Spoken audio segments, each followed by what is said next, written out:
오늘은 열매를 가져오는 사람이란 제목으로 함께 시편 말씀을 나누고자 합니다. 한 사람의 손에 갓 거둔 볼이 한 단이 들려 있습니다. 이 사람은 이것을 창고로 가져가지 않고 성전으로 가져갑니다.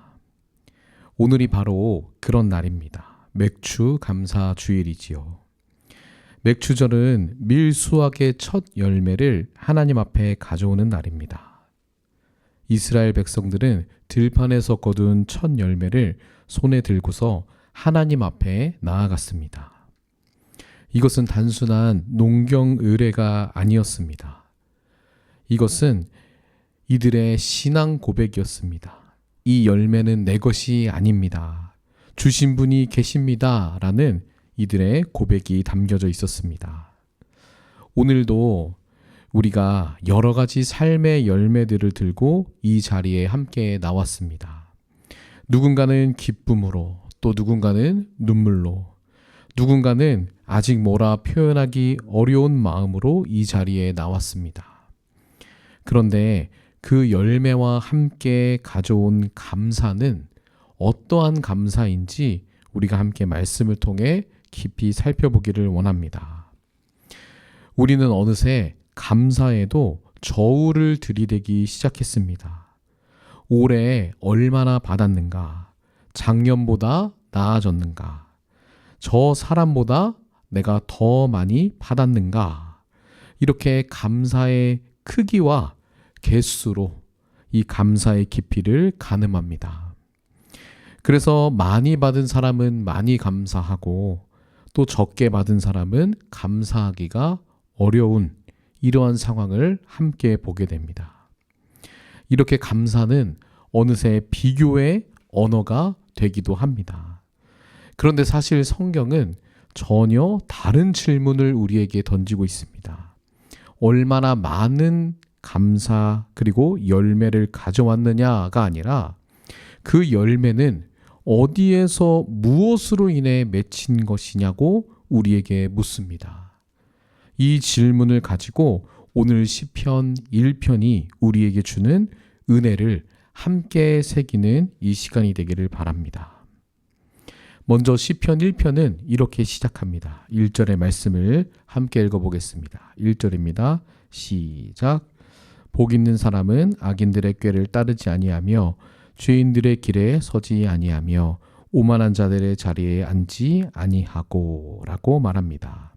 즉 복이 있는 사람의 모습 이렇다라고 시작합니다. 복 있는 사람의 선언으로 시작하는 것이죠. 그런데 시편이 말하는 복 있는 사람은 우리가 생각하는 것과 조금 다릅니다. 시편은 복 있는 자가 무엇을 얼마나 가졌는지를 먼저 말하지 않습니다. 그가 어디에 있는지를 먼저 말해줍니다. 복 있는 자는 악인의 꾀를 따르는 길에 서 있지 않습니다. 죄인들의 길을 걷지도 않습니다. 오만한 자리에 앉지 않았습니다. 3번의 부정을 이야기하고 있죠. 복 있는 자는 이러한 길들을 완전히 떠난 사람이다 라고 이야기합니다. 그런데 여기서 한 가지 질문이 생깁니다. 왜 그 길을 떠났을까요? 단순히 그 길이 나빠서 그 길이 악인의 길이고 죄인의 길이고 오만한 길이기 때문에 우리가 근처도 가서면 안 된다라고 그렇게 단순히 나빠서 그 길을 떠났던 것은 아닙니다. 사실 악인의 이 꾀 그리고 죄인의 길 그리고 오만한 자리 이러한 것들은 우리에게 대놓고 나쁘다고 다가오지 않기 때문이죠. 그 길은 넓은 길이고 또 모두가 가고 싶어 할 만한 그러한 길입니다. 그 길에 감사와 성공이 가득하다고 여기게 만드는 자리가 바로 죄인의 길이자 악인의 꾀에 오만한 자리라고 할 수 있습니다. 그것을 복 있는 사람은 어떻게 벗어날 수 있었을까요? 의지가 강해서였을까요? 아니면 이 사람이 도덕적으로 탁월해서였기 때문일까요? 시편은 그렇게 말하지 않습니다. 2절에 그 이유를 보여주고 있습니다. 우리 2절의 말씀도 함께 읽어보겠습니다. 2절입니다. 시작. 오직 여호와의 율법을 즐거워하여 그의 율법을 주야로 묵상하는 도다. 이 복 있는 자는 하나님의 다스림이 악인의 길보다 더 복되다는 것을 알게 된 사람이었습니다. 그래서 이 사람은 율법을 즐거워한다라고 이야기합니다. 여기서 말하는 율법은 어떤 지켜야 할 규칙이나 그리고 어떤 지켜야 할 그 규범들의 목록을 말하는 것이 아닙니다. 율법은 곧 하나님의 다스림을 뜻합니다. 하나님께서 자기 백성이 이 땅 가운데 어떻게 살아가야 하는지를 보여주시고 들려주시는 말씀인 것이죠. 그래서 율법은 우리를 올가매는 규칙이 아니라 우리를 생명으로 인도하는 말씀인 것입니다. 그러므로 율법을 즐거워한다는 것은 규칙을 사랑하는 것이 아니라 하나님의 다스림을 기뻐한다라는 것입니다. 사람은 더 큰 기쁨을 만날 때 비로소 이전의 기쁨을 내려놓기 마련입니다. 그래서 이 신앙이라는 것은 우리가 억지로 무언가를 포기하는 삶이 아니라 더 아름답고 이전에 알던 것보다 더 가치가 있는 것을 만나서 이전의 것을 기꺼이 그리고 자연스럽게 내려놓게 되는 삶이 바로 신앙의 복된 길임을 이야기하는 것입니다. 그래서 이 관련해서 팀 켈러 목사님이 내가 만든 신이라는 책에서 이렇게 이야기를 합니다. 우리 함께 읽어보도록 하겠습니다. 함께 읽겠습니다. 우상이란 없앨 수 없고 단지 대체될 수 있을 뿐이다. 부요하신 분이로되 우리를 참으로 부요하게 하시려고 친히 가난해지신 그분이 우리 우상을 밀어내고 그 자리를 대신 차지하셔야 한다라고 이야기합니다. 이 말처럼 복 있는 사람은 죄를 억지로 끊는 사람이 아니라 하나님을 더 기뻐하는 사람임을 믿으시길 바랍니다. 밤낮으로 묵상한다는 것은 의무적으로 성경을 읽는다라는 것이 아닙니다. 묵상은 성경 지식이나 정보를 많이 쌓는 일도 아닙니다. 하나님의 마음과 뜻을 말씀 속에서 발견하고 그곳에 내 마음을 맞추어가는 시간입니다. 그래서 묵상은 하나님과의 살아있는 교제라고 말할 수 있습니다. 하나님께서 더 복된 길을 말씀을 통해 보여주실 뿐만 아니라 그 보여주신 길을 걸어갈 수 있도록 이끌어주시는 은혜가 나의 내면과 또 우리의 삶의 태도에 변화로 나타나기 시작한다는 것입니다. 이것이 복 있는 자의 인생입니다. 하나님이 가장 좋으신 분임을 인생 속에서 경험하고 하나님께서 나를 심겨주신 그 은혜 가운데 심겨주심을 깨닫는 사람, 즉 하나님의 다스림 안에 사는 사람이 바로 복 있는 자의 모습입니다. 그래서 그 복 있는 자의 삶은 이제 진정한 생명의 공급을 받기 시작합니다. 시편 다음 절, 이 3절이 그 모습을 이렇게 설명하는데요. 우리 3절의 말씀을 다시 한번 읽어보겠습니다. 3절입니다. 시작. 그는 시냇가에 심은 나무가 철을 따라 열매를 맺으며 그 잎사귀가 마르지 아니함 같으니 그가 하는 모든 일이 다 형통하리로다 라고 말씀합니다. 시냇가에 심은 나무라고 표현을 하는데 여기서 시냇가가 중요할까요? 아니면은 나무가 중요할까요?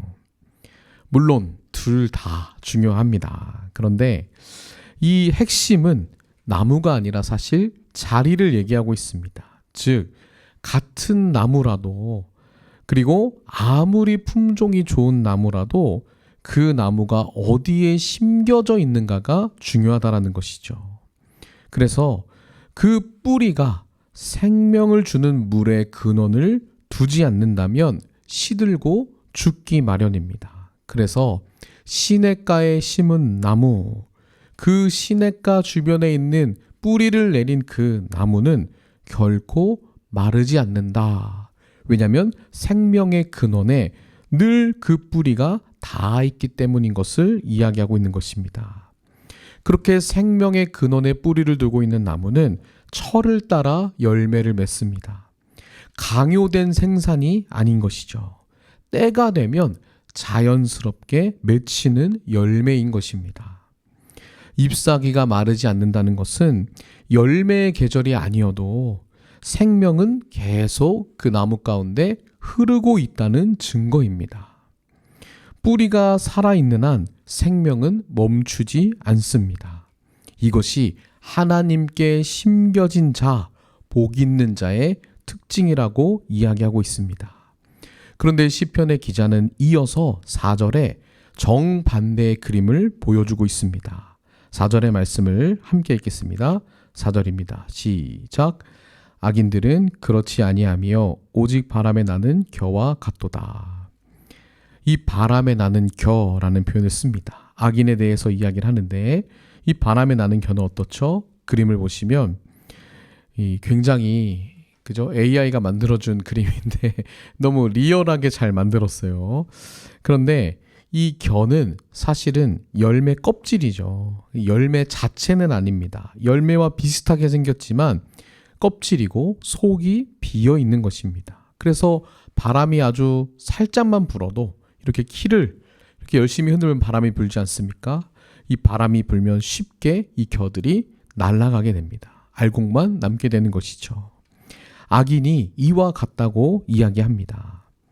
그런데 시편 1편에서 이 악인에 대한 묘사가 더 이상 구체적으로 나오지 않습니다. 그런데 우리가 읽진 않았지만 이 시편 2편 이어지는 이 시편의 서론이라고 할 수 있는 부분인데 이 2편에 그 악인의 정체를 구체적으로 나타냅니다.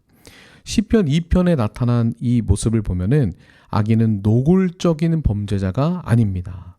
이 사람은 하나님의 다스림을 끊어버리는 자입니다. 시편 2편 3편을 우리 한번 읽어보도록 하겠습니다. 시편 2편 3편입니다. 시작. 우리가 그의 맨 것을 끊고 그의 결박을 벗어버리자고 외치는 그런 사람임을 이야기하고 있습니다. 하나님의 다스림을 결박이라고 여기고 우리를 얽아매는 것이라고 여기고 그 줄을 끊고 자기 왕국을 세우려는 자가 바로 악인이다라고 이야기하고 있는 것이죠. 그래서 시편에 나타나는 이 악인에 대한 문제는 단지 그들이 나쁜 행동을 해서 그들이 악인이다라고 말하는 것이 아닙니다. 그들은 결국 하나님을 밀어내고 자기를 그 자리에 세우려고 하는 자들임을 이야기하고 있습니다. 하나님이라는 이 생명의 공급자이신 근원이신 하나님이라는 이 근원과 뿌리를 끊어버리고 자기와 자기 방식을 뿌리로 삼아서 삶을 살아가고자 하는 것이 악인의 특징임을 시편이 우리에게 이야기해주고 있습니다. 그런데 그 악인은 꼭 하나님을 안 믿는 사람이 아닐 수도 있습니다. 하나님을 믿는다고 말하면서도 악인들의 길에 서 있는 사람이 있다라는 것이죠. 누가복음 18장에는 예수님께서 성전에서 기도하는 두 사람에 대해서 말씀하시는 부분이 있습니다. 이 그림을 보시면 한 사람은 바리새인입니다. 그리고 한 사람은 세리이죠. 이 바리새인 먼저 우리가 함께 살펴보고자 하는데 바리새인은 감사 기도를 드립니다. 오늘 추수감사주일에 감사를 고백하는 것처럼 이 바리새인도 감사 기도를 드립니다. 형식이 완벽합니다. 그런데 그 감사의 기도의 내용을 자세히 들여다보면 이렇습니다. 우리 누가복음 18장 11절의 말씀을 함께 읽어보겠습니다. 함께 읽겠습니다. 시작.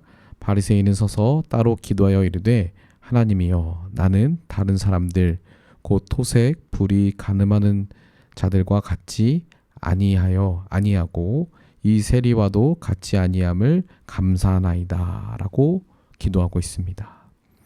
다른 사람의 물건을 억지로 빼앗지도 않았고 불의하지도 않고 또 그리고 간음하지도 않고 그리고 그 자리에 있는 세리와 같지도 않다라는 것을 감사하고 있습니다.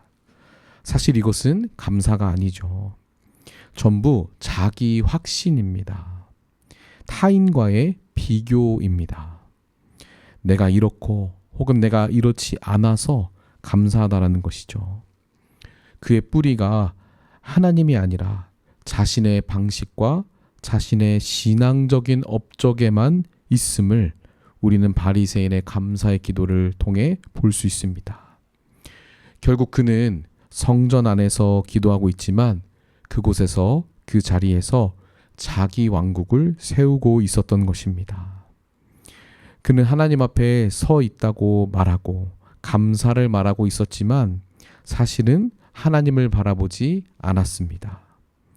그는 하나님께 말하고 있다고 생각했지만 사실은 타인과 비교하며 자기 자신의 탁월함을 증명하고 있었을 뿐이었습니다.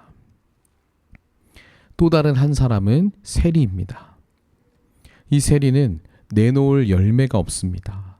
고개를 들지도 못합니다.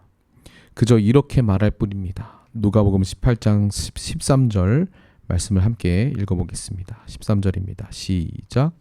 세리는 멀리 서서 감히 눈을 들어 하늘을 쳐다보지도 못하고 다만 가슴을 치며 이르되 하나님이여 불쌍히 여기소서 나는 죄인으로소이다 하였느니라 라고 기도합니다. 그는 내세울 것이 하나도 없었습니다. 그는 단지 하나님 저를 불쌍히 여겨주십시오. 저는 죄인입니다 라고 그것밖에 고백할 것이 없었습니다. 그런데 겉으로 보아서는 세리가 감사와 거리가 먼 삶인 것 같지만 사실 그는 자신의 뿌리를 은혜와 자비가 풍성하신 하나님께 두는 중이었던 것입니다. 이렇게 감사는 하나님께 드리는 고백입니다. 그런데 감사의 뿌리는 결국 내가 누구를 의지하며 살아가는지를 통해 드러나게 되는 것입니다. 바리새인은 감사를 말했습니다. 그러나 그의 감사는 자기라는 뿌리에서 나온 열매였습니다. 세리는 감사를 말하지 못했습니다. 그러나 그의 삶은 하나님의 자비라는 뿌리에 붙들려 있음을 보게 됩니다. 그래서 하나님은 바리새인의 감사보다 세리의 기도를 들으셨던 것입니다. 하나님께서는 우리가 드리는 감사의 크기보다 우리가 무엇을 감사하는지 감사의 뿌리를 보는 분이심을 믿으시길 바랍니다. 오늘 본문 5절 6절에는 이렇게 이야기합니다. 우리 5절 6절의 말씀을 함께 읽어보겠습니다.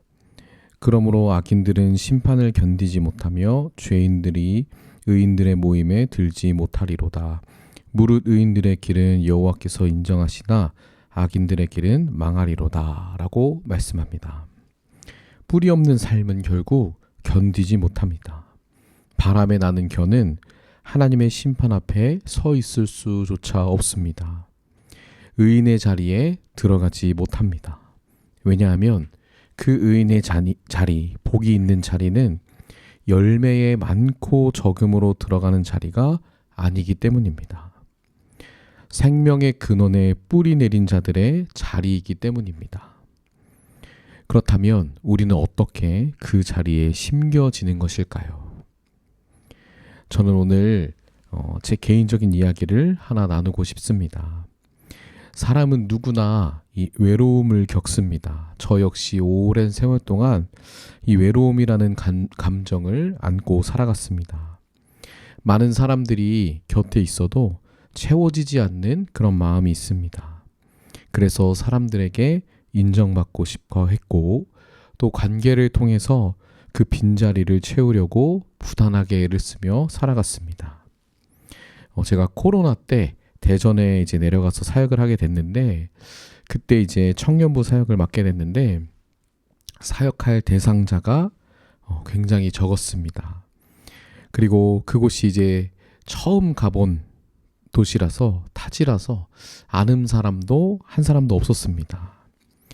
그렇게 사역의 대상자들도 만나지 못하고 또 타지 가운데 저희 아내랑 저와 둘이 그곳에서 그렇게 홀로 이렇게 지냈어야 됐는데 어느 날 이 새벽에 하나님의 말씀 묵상하고 또 기도하는 가운데 하나님께서 제게 깨닫게 하신 것이 있었습니다.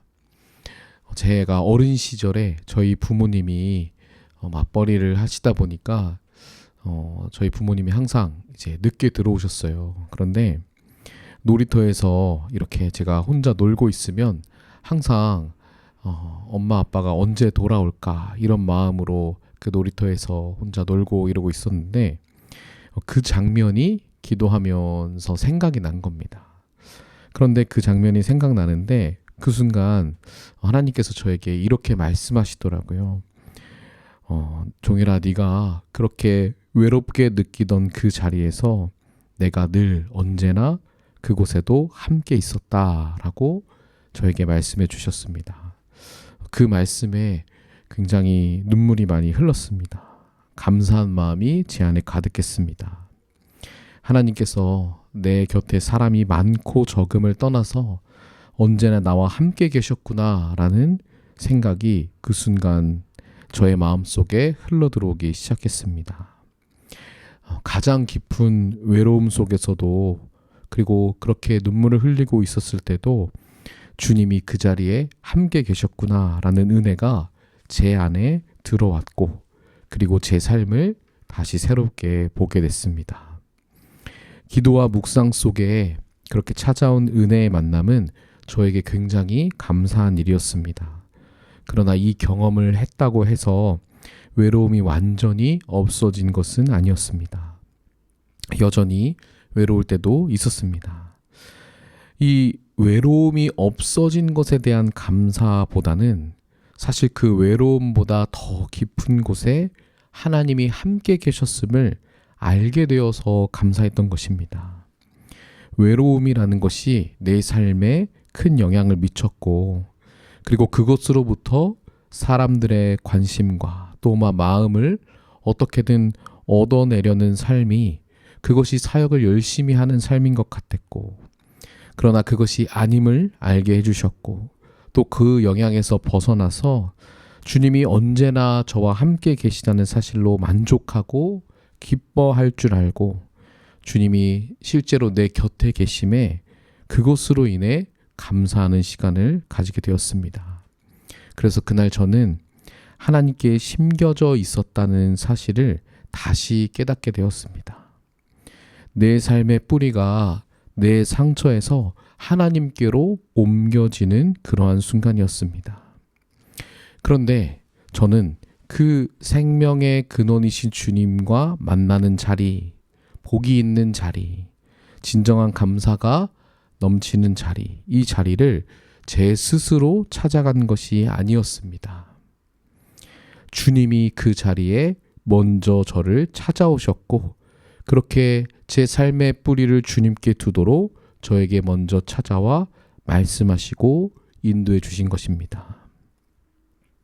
생명의 자리에 심겨지는 것은 그래서 내가 노력해서 되는 것이 아니라 주님이 우리에게 말씀하심으로 이루어지는 것임을 믿으시길 바랍니다.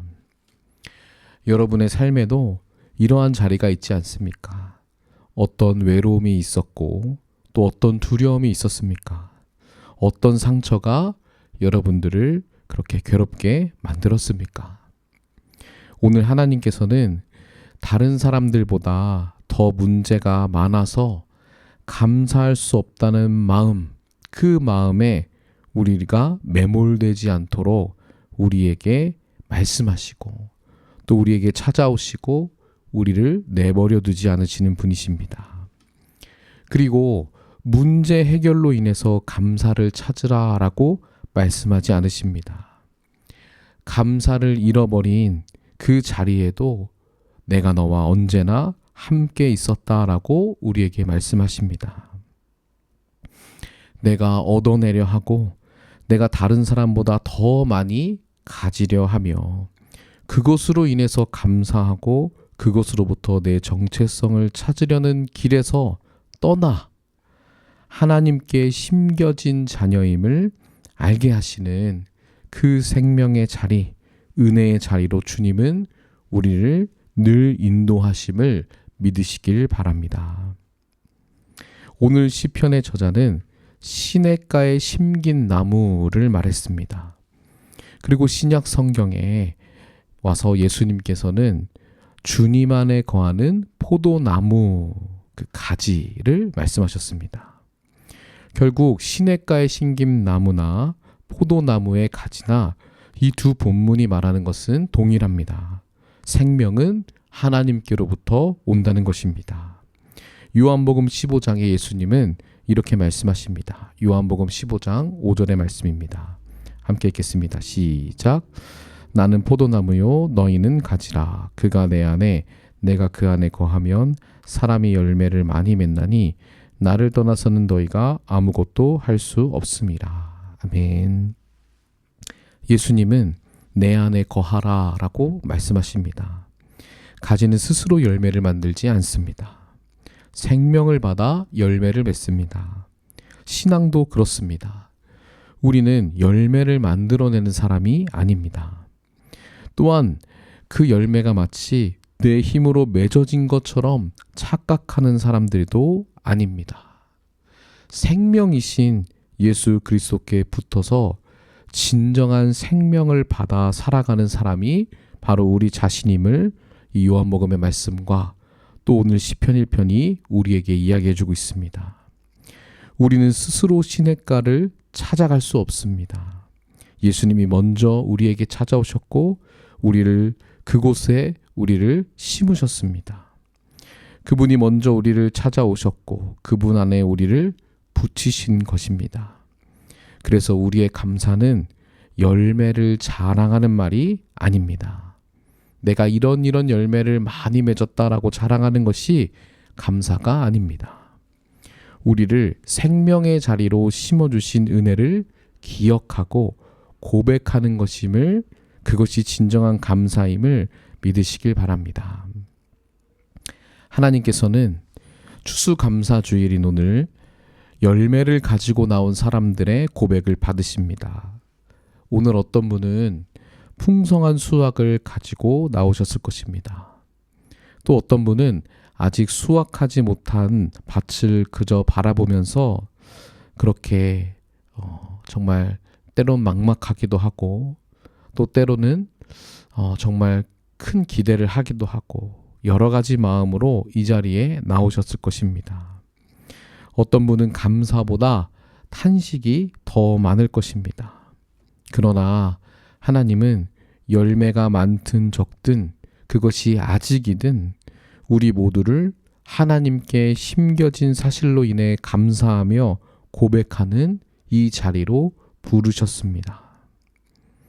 하나님께서는 열매의 크기를 보시기 전에 뿌리를 보시는 분이심을 여러분들 꼭 기억하시길 바랍니다. 뿌리가 생명의 그 시냇가에 닿아 있는 한 하나님은 결코 그를 놓치지 않으십니다. 그래서 시편을 가만히 살펴보면 시인이 문제가 사라졌기에 찬양하지 않습니다. 시인은 늘 탄식 중에도, 그리고 눈물 중에도, 그리고 원수들의 공격 앞에서도 하나님이 계시다라는 이 사실 하나로 하나님께 찬양하며 감사로 나아가고 있습니다. 하나님은 우리의 열매보다 먼저 우리를 사랑하셨습니다. 우리의 상처보다 먼저 우리를 찾아오셨습니다. 그리고 우리를 생명의 자리로 인도하시고 그곳에 심으셨습니다. 그러므로 오늘 우리가 하나님께 드리는 가장 큰 감사는 주님 많이 주셔서 감사합니다가 아니라 주님 저를 당신 안에 심겨주셔서 감사합니다 라는 고백입니다. 주님 제가 가지고 온 이 열매는 제 것이 아닙니다. 저를 심으신 분이 주님이십니다. 저를 살리신 분이 주님이십니다. 저를 끝까지 붙드시는 분이 주님이십니다 라는 고백이 우리 안에 담겨진 감사의 고백인 줄 믿습니다. 이 고백이 바로 복 있는 자의 감사이며 고백입니다. 열매가 하나님의 것임을 아는 자의 감사입니다. 이 고백으로 날마다 하나님께 심겨진 인생임을 기억하시고 주 안에 살아가는 복 있는 자가 바로 여러분 한 분 한 분이심을 잊지 마시길 바랍니다. 이러한 감사로 주님께 더 가까이 나아가는 오늘과 이 예배와 그리고 여러분들의 하루하루가 되기를 주님의 이름으로 축원합니다.